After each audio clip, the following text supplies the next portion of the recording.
విస్తరి ముందేసి పస్తులు పెట్టావే తీపి వస్తువు చుట్టూ తిరిగే ఈగలు చేశావే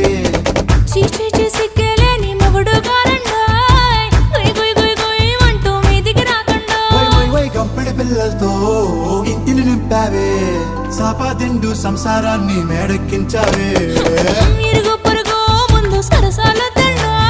నాకెట్టి పడుకోరే కుక్కలాగా మీ వాళ్ళు ఏం చేస్తాం ఎక్కేస్తాం ఇట్టాగే డాబాలు పెళ్ళయి సన్నాళ్ళే అయినా కానీ మాస్తారు తగ్గేదే లేదంటూ నా కొంగనికే పడుతుంటారు హే గోదారి గట్టు మీద రామసలకావే